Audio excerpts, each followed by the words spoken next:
सहयोगी साहिल जोशी इस समय आ गए हैं लाइव, जो प्रमोद सावंत से बात करेंगे। साहिल।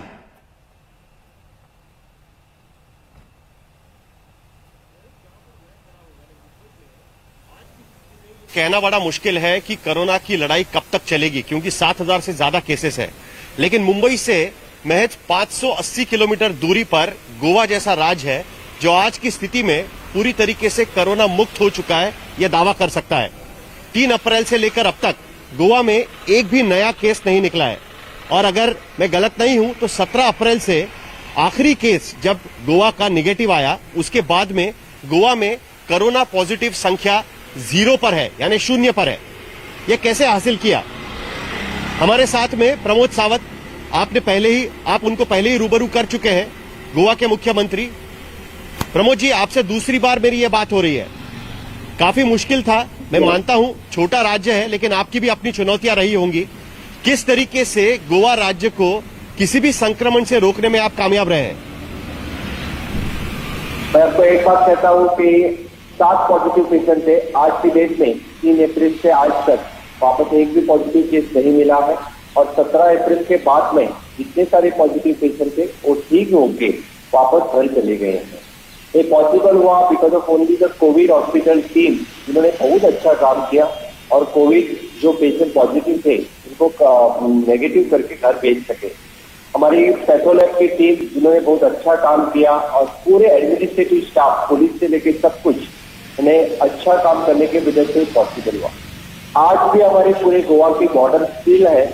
जो कोई गोवा में एंटर होता है, आइदर वो गोवा का आदमी हो या बाहर का हो, जिसको समझो गोवा में आना है रहने के लिए भी, तो उसको कोविड टेस्ट पहले अंडरगो होनी पड़ते हैं। पहले कोविड टेस्ट करते हैं, उसी के बाद में उसको गोवा में एंट्री हम दे रहे हैं।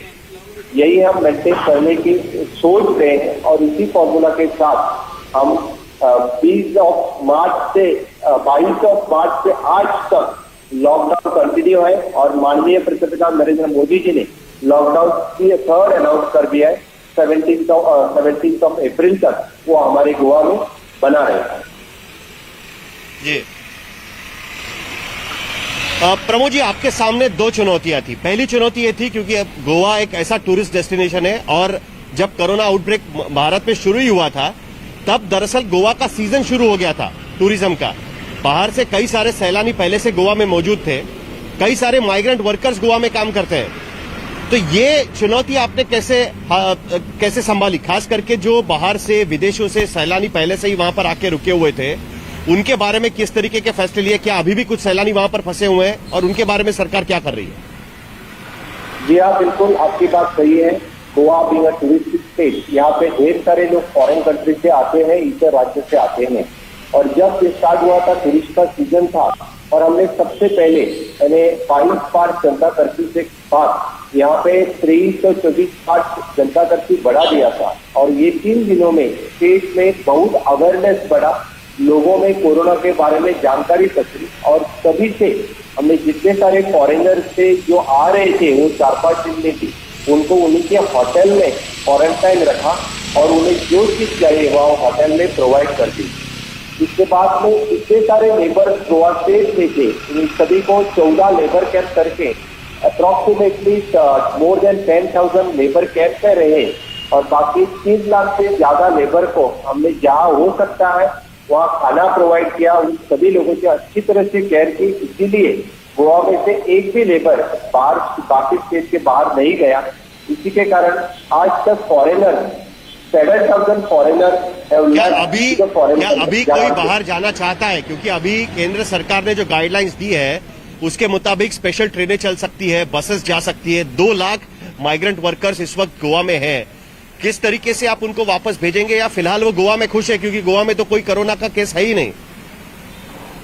जी हाँ, बिल्कुल, गोवा में एक भी कोरोना का केस नहीं है। इसीलिए जो यहाँ पे है वो खुश है। बाहर से लोग आना चाहते हैं, लेकिन लेबर के बारे में उनकी थोड़ी सी मेंटेलिटी है। थोड़े लोग जाना चाहते हैं, बाकी लोगों को तो काम मिला। मुझे लगता है 50% लोग यहाँ से जाना चाहते हैं।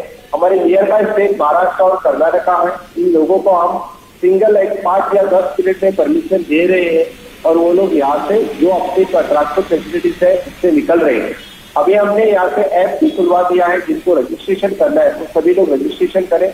We are in touch with the central government, इधर रेलवे और बाकी कुछ जो ट्रैवल मोड स्टार्ट होते हैं उन ट्रैवल से जो जाना चाहते हैं उनको जाने की व्यवस्था हम लोग कर रहे हैं। लेकिन सावंत जी, मैं आपको अभी अगली कड़ी के बारे में पूछना चाहूंगा, क्योंकि अब तो गोवा कोरोना फ्री है, जाहिर सी बात है कि आप उसी तरीके से राज्य को रखना चाहेंगे, लेकिन चुनौती अब शुरू होती है यहां से, क्योंकि गोवा, जैसे मैंने शुरुआत में कहा कि गोवा का सीजन तभी शुरू हो रहा था जब भारत में कोरोना की एंट्री हो रही थी। फरवरी, मार्च, अप्रैल छुट्टियों के दिन होते हैं, मई महीना छुट्टी का दिन होता है, लोग भारी संख्या में गोवा में जमा होते हैं और आज की तारीख में हम देख रहे हैं कि बीचेस पूरी तरीके से खाली पड़े हुए हैं। आपका स्टेट कोरोना फ्री है, लेकिन वहां पर टूरिज्म शुरू नहीं हो पा रहा है क्योंकि देश में लॉकडाउन चल रहा है। होटल्स, रेस्टोरेंट्स पूरी तरीके से खाली है। इसको रिवाइव कर आप किस तरीके से करेंगे? क्या पूरा नेशनल लॉकडाउन रुकने तक गोवा की स्थिति ऐसे ही बनी रहेगी या कुछ और प्लान सरकार के पास है? आपने बिल्कुल सही कहा है कि गोवा ऑलवेज टूरिज्म पे डिपेंड रह चुका है। माइनिंग इंडस्ट्री, टूरिज्म इंडस्ट्री यहाँ से ज्यादा बहुत बड़ी इंडस्ट्री है, लेकिन अभी हम कोविड मुक्त तो हो चुके हैं, लेकिन हमारी साइड वाले जो दोनों स्टेट, महाराष्ट्र हो, कर्नाटक हो, केरल हो, यहाँ पे आज भी कोविड के केसेस बढ़ रहे हैं। इसलिए हम 17 तारीख तक जो लॉकडाउन बढ़ा दिया है हम स्टेट में वही मेंटेन करने वाले हैं। 17 तारीख स्टेट में कोई यानी बाय ट्रेन, बाय एयर या बाय रोड, पब्लिक ट्रांसपोर्ट से कोई यहाँ पे नहीं आ सकता है। हम टूरिस्ट के बारे में ऑलवेज अतिथि देवो भव के रूप से सभी को वेलकम करते हैं, लेकिन आज की प्रायोरिटी है कि कोविड कंट्रोल करें, गोवा के लोगों की चिंता करें, उन लोगों को कोविड से दूर रहने के लिए, कोविड से मुक्त रहने के लिए उन्हें सभी सुविधाएं उपलब्ध कर दें। अरे 17 तारीख के बाद से हम टूरिस्ट के सीजन के बारे में जी हाँ बिल्कुल इस तरह से हमारी सेंट्रल गाइडलाइन आ जाएगी और उसी तरफ से टूरिस्ट लोगों का वेलकम करेंगे। तो मतलब आप कहना चाहते हैं कि 2 हफ्ते का अभी जो लॉकडाउन एक्सटेंशन है 17 तारीख तक, उसके बाद टूरिस्ट के लिए कोई नई गाइडलाइंस आ सकती है? मतलब अगर कोई गोवा में आना चाहे तो उसके लिए कोई नई गाइडलाइंस आ सकती है, उसके बारे में आप सोच सकते हैं? We are in coordination with the central tourism ministry also, जैसे कि वो भी अपनी कुछ की गाइडलाइन फॉलो करें। हम 17 तारीख के बाद सेंट्रल की गाइडलाइन जिस तरह से आती है उसी गाइडलाइन के हिसाब से हमारी स्टेट का टूरिज्म प्लान जो है वो फॉलो करें। एक सवाल काफी इंपॉर्टेंट है। देखिए, गोवा में कहते हैं सुशेगात होना, यानी आराम से। आज की स्थिति में गोवा स्टेट काफी आराम से है, लेकिन कुछ लोग ये भी कहते हैं कि नंबर ऑफ टेस्ट, यानी जितनी टेस्ट गोवा में हुई है वो 2500 के करीब है। यानी पिछले जब से कोरोना आउटब्रेक हुआ है, जब से लॉकडाउन हुआ है, सिर्फ 2500 तक ही टेस्ट गोवा में हो पाई है। क्या कोई इस तरीके से सवाल उठा सकता है कि चूंकि टेस्ट आपके पास बिल्कुल कम है, इसके वजह से आज की तारीख में आपके पास कोई भी केस निकल कर नहीं आ रहा है? हालांकि स्टेट की साइज छोटी है, ये मैं मानता हूं, लेकिन फिर भी 2500 का आंकड़ा, क्या कहना चाहेंगे आप? आप कंपेयर करो पॉपुलेशन साइज से, हमारी गोवा का पॉपुलेशन है 15 लाख, तो 15 लाख के हिसाब से हम 2500 टेस्ट कर चुके हैं। ये तो देश के रेशियो से बहुत अच्छा रेशियो है हमारे यहाँ पे। और दूसरी बात, हमने पूरे स्टेट में house to house survey complete कर दिया है और इसी हाउस टू हाउस सर्वे में जो जिनको ट्रैवल हिस्ट्री थी, जिसको सारी लाइफ सिम्टम्स से, ILI सिम्टम्स से, इन लोगों को हमने सेग्रीगेट कर चुके हैं और उन लोगों में भी हम टेस्ट कर रहे हैं। इसीलिए मैं एक बात जरूर बताऊंगा, जो एट प्रेजेंट गोवा में है इनमें से तो कोई पॉजिटिव नहीं आ सकता है, क्योंकि हम पूरा सर्वे कर चुके हैं। समझो कोई पॉजिटिव अभी आना भी है तो उसको स्टेट से बाहर आई हुई केस हमें मिल सकती है।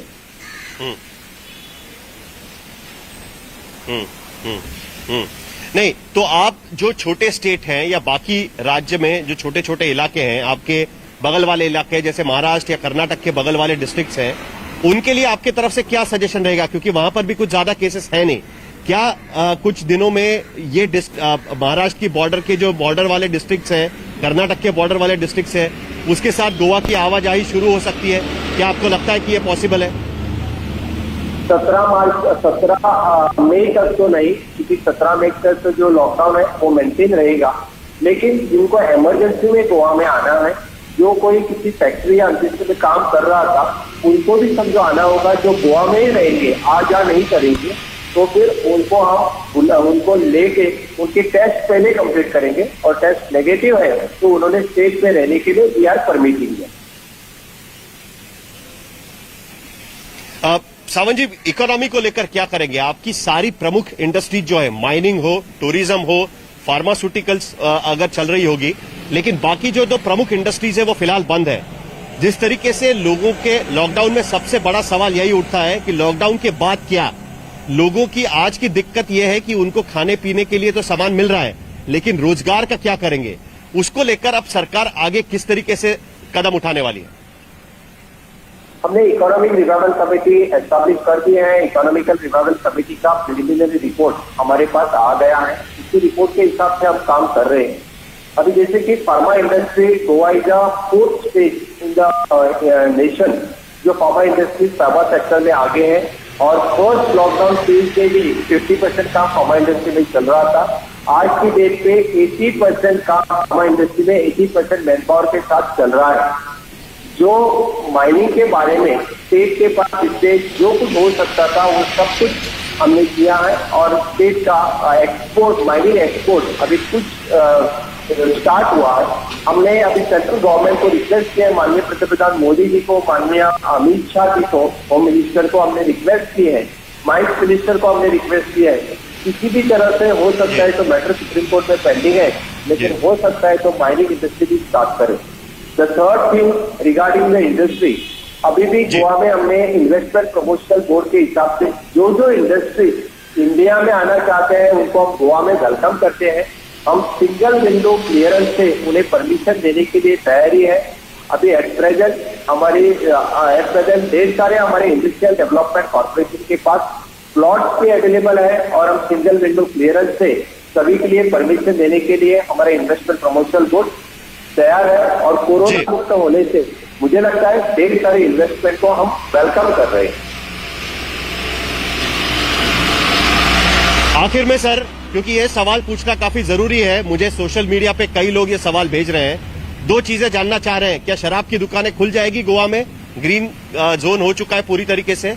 और बीचेस कब खुलेंगे? सब लोग वही समझना चाहते हैं कि बीचेस कब खुलेंगे। अभी भी बीचेस लॉकडाउन में है। मैं आपको एक बात बताता हूँ, पूरे बीचेस तो हमने लॉकडाउन नहीं किए हैं। ये लॉकडाउन के वजह से बीचेस पे कोई नहीं जा रहा है। एट प्रेजेंट जो गोवा में लोग रहते हैं वो ज्यादा करके बीचेस पे बहुत कम जाते हैं। यहाँ पे एक बार टूरिस्ट आना स्टार्ट हो गया तो बीचेस पे ढेर सारे लोग जाएंगे ही। और रही बात इस लीकर शॉप की, जो थर्ड लॉकडाउन में ग्रीन जोन में जो अलाउ किया है वो चीजें हम परमिट कर सकते हैं। बाकी चीज हम होम मिनिस्ट्री से, MHA से गाइडलाइन के हिसाब से आप परमिशन मांगेंगे गोवा स्टेट के लिए। समझो उन्होंने अलाउ कर दिया तो बिल्कुल हम गोवा स्टेट के इंटरेस्ट पे जो है और MHA से गाइडलाइन मांग के वो हम परमिट करेंगे। बहुत बहुत शुक्रिया सावंत जी, हमसे बात करने के लिए। हम उम्मीद करते हैं कि गोवा का स्टेट इसी तरीके से ग्रीन जोन में बना रहे और जो बीचेस आज की तारीख में खाली पड़े हुए हैं वो लबालब भर जाए लोगों से, क्योंकि तभी हम मान पाएंगे कि लॉकडाउन सचमुच में खत्म हो गया है और कोरोना की लड़ाई में भारत जीत चुका है। बहुत बहुत शुक्रिया हमसे